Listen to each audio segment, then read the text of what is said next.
Hello and welcome to Drama Recaps. Today we will delve into the 2015 American romantic comedy film named Accidental Love. Spoilers ahead. Alice resides in a small town, working as a waitress. Alongside, she performs roller skating tricks to entertain her customers. Alice has a boyfriend named Scott, a local police officer who has already sought her parents' approval for marriage. Scott brags about his new Bluetooth glasses, lamenting that he had to pay for them out of his pocket. Scott invites Alice to the best restaurant in town. Just as he is about to propose after a hearty meal, a worker fixing a sign overhead disrupts the romance. Right when the ring finds its place on Alice's finger, ready to say yes, the worker falls off the ladder, driving a nail into Alice's skull. The nail penetrates her brain by 5 centimeters, possibly causing serious pathological reflexes. As Alice is being prepared for surgery, she realizes her medical insurance doesn't cover this incident. The surgeon immediately loses interest in the patient and indulges in a burger. The removal of the nail would cost Alice a whopping $150,000, which she can't afford. She couldn't marry Scott in time, so his insurance is also of no help. The nail is lodged so deep into her brain that she is likely to start drooling soon. Scott begins to question if he wants a wife like that. On one hand, all mental inhibitions might get lifted and Alice could turn into a real fury in bed, which could be a change for Scott. But on the other hand, she may experience panic attacks, outbursts of anger, rage, and resentment. Scott gently takes off Alice's ring, stating that they need to focus on treatment now instead of marriage. Instead of a ring, he gives her a hawk's claw for luck. Alice's parents are ready to pay for her treatment.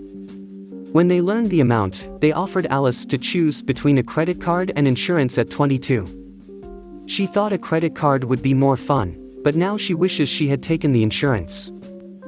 Her family organizes a fundraising party for her surgery. Scott's being courted by Brenda, Alice's friend. A reverend approaches Alice, hoping that her misfortune would bring her closer to God. Scott is about to speak before the gathering, but technical issues with the speakers cause everyone to disperse. In the end, Alice receives petty cash and a check for $1 as a donation. She can't afford to delay the treatment either. Alice gets fired from her job as she starts throwing tantrums at customers and cursing them in Portuguese. Veterinarian Rita volunteers to extract the nail at home. Alice takes a drink to ease the pain, while Rita drinks to steady her hand. After praying, Rita inserts a pair of tweezers into Alice's head and tries to fiddle with the brain, but the tweezers keep slipping. A part of Alice's brain responsible for controlling anger got damaged. The resulting uncontrollable rage led her to wreck Scott's entire room. Exhausted by her erratic behavior, Scott ended their relationship. Still, there remained a 5% chance of him returning if she were to be cured. 3 weeks passed, and Alice found herself in a state of depression, looking quite ragged.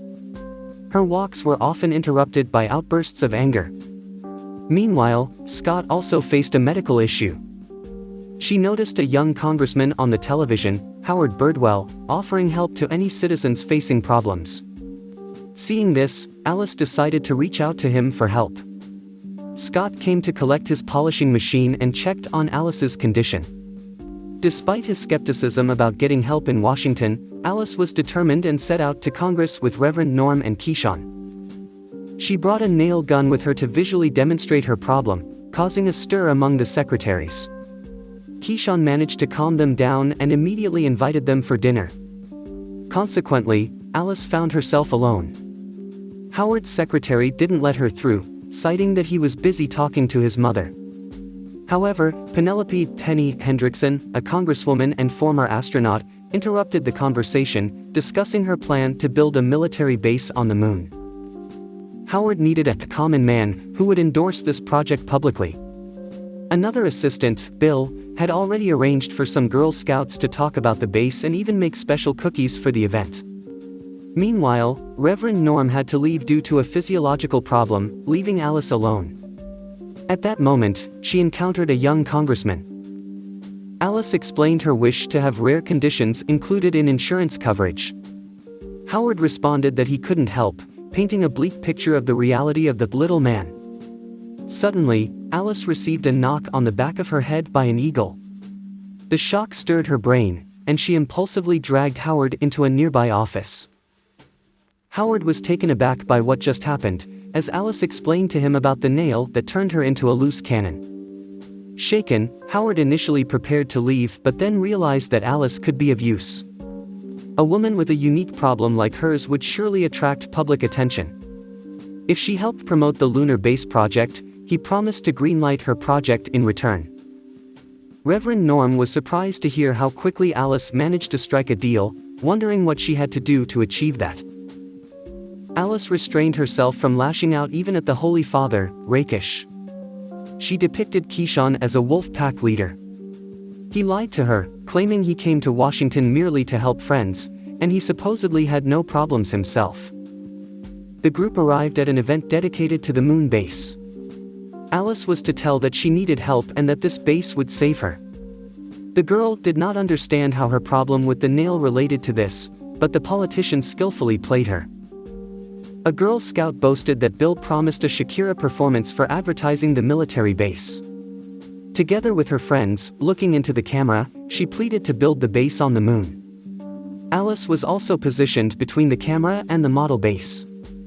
"I have guests, so I need a moon base," she uttered some nonsense. But the main thing was she stated that a military base on the moon would protect them all. The company celebrated the successful presentation in the hotel room. Alice was even invited to meet the speaker. Everyone was dancing, including Keyshawn, trying to hide his aching fifth point.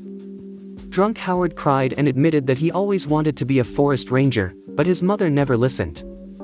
He told Alice that she was the one he had been needing all his life. The girl assured him that her lust switched off when she hit the chandelier, so she was going to take him to bed of her own free will. The next day arrived, and the House Speaker bit into a cookie in the shape of a moon base, where the nuts looked like warheads. He was visited by ill constituents who were hoping for the passage of the project's bill for them. However, Howard lied and only now began to quietly push the idea. The speaker choked while trying to swallow the cookie. The ill scouts understood that they were not going to get Shakira or the bill. The girls declared war on politicians. The speaker was already almost suffocating. Reverend Norm decided to help, but the politician was alarmed by the sausage that he was going to be hit with. Then Keyshawn jumped on him. A defibrillator was brought in, but Hendrickson disconnected the device, which only her assistant Edwin noticed. Thus, the moon base cookie sent the speaker to the other world. Scott was already dating Brenda. According to him, the percentage chance that he would return to his ex increased to 70%. At the funeral, Edwin told his boss what he had seen, and Alice was offended by Howard, the deceiver. He offered her a voucher for one operation, but the girl wanted to help her friends. Unfortunately, nothing could be done unless something super dramatic happened. And then Alice stood up, walked up to the microphone, and declared that the speaker's last words were about Congress surely paying for the removal of the nail from her head. He also said to forget about the moon base because the USA has enough defense already. It's better to pass the life insurance law. He changed his mind right before death, so we should fulfill his last wish. Alice and Howard secluded themselves in the politician's office. Howard admitted to her being an exceptional storyteller, embellishing truths masterfully. They engaged in a playful argument over who was the better liar, which soon turned into a heartfelt confession of their mutual feelings. However, once Howard learnt about Hendrickson's fury and ongoing search for him, he decided to make an escape. He planned to abscond through a window and hide somewhere, assuring Alice that despite his complex personality, he was a man of good character who would not let her down. Interestingly, the Girl Scouts volunteered to help Alice. They assured her that even if they faced injury or harm during their mission, the law would provide them protection. To support their cause, they baked special cookies, symbolizing their resolve, and started campaigning for a legislative proposal. At this time, public sentiment seemed to favor their proposal over the establishment of a lunar base. The Scouts even produced a social advertisement about the hardships they were forced to undergo, including performing medical procedures at home. Deciding to rid herself of the Girl Scouts, Ellis accused them of promoting lesbianism, creating a dramatic uproar. In an ad, she called out, "Stop the rainbow poison," vowing to not rest until she identified the culprit behind this controversial video, which according to her, promoted lesbianism. Meanwhile, the Girl Scouts, turned detectives, were on a relentless hunt for Howard. Howard's last known location was traced via his credit card, but his trail was lost somewhere in Virginia. At this juncture, Scott arrived at the camp, ready to reconcile and also dissuade the girl from her plan. He was convinced that he could win the girl back if he found Howard, the missing politician. After realizing that Hendrickson might have swayed Scott with the promise of free Bluetooth glasses and tasers, Ellis decided to focus on finding Howard, who could help push their legislative proposal forward. Enlisting the help of his fellow policemen from all over America, the police officer set out on a nationwide manhunt. Before long, Howard was found among the members of a forest cult. The group had gathered around a bonfire, apparently on a quest for self-discovery and manhood. Howard was supposed to become infected by another cult member but was knocked unconscious by Scott to protect him. The wrathful warrior was soon brought to the Girl Scouts camp. Holding moose testicles in his hand, he announced his decision to leave his party and become independent. Planning to propose his insurance law the next day, Howard kissed Ellis, only to receive a punch from Scott in return. The policeman realized that he had been used. Ellis, on the other hand, had mastered the art of political manipulation. The following day, the diverse group headed to Congress. Their success was uncertain, especially after learning that Henderson had become the Speaker of the House of Representatives. Howard proposed a healthcare bill for all Americans. As he did so, Bill's assistant walked in, presenting testimonies of one of Howard's clients. She too had managed to get her bill presented in exchange for intimate favors.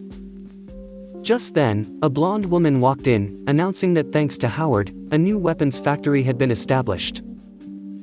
In the sanctuary of political office, the politician defended himself, claiming ignorance of the private company's activities. It emerged that this wasn't an isolated incident. Another blonde had obtained approval for dynamite fishing through pillow talk.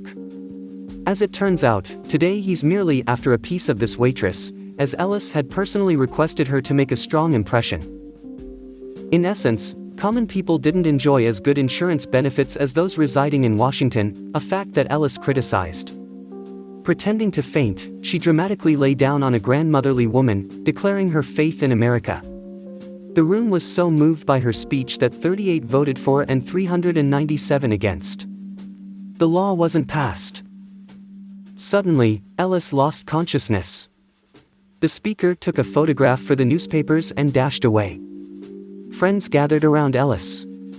It was then that the young woman discovered the reason the man kept his back away from her. He had a red baboon-like posterior, an insurmountable issue, leading her to break up with him. Ellis inquired about Howard's whereabouts. The crafty man was already negotiating something with Edwin. He admitted that the legislative proposal had been a mistake and requested permission to rejoin his party. He emphasized their need to build a lunar base and proposed renaming the Congress in honor of the late speaker. As Ellis was packing her things at the hotel, a TV news flash reported the passing of a bill to renovate the gym.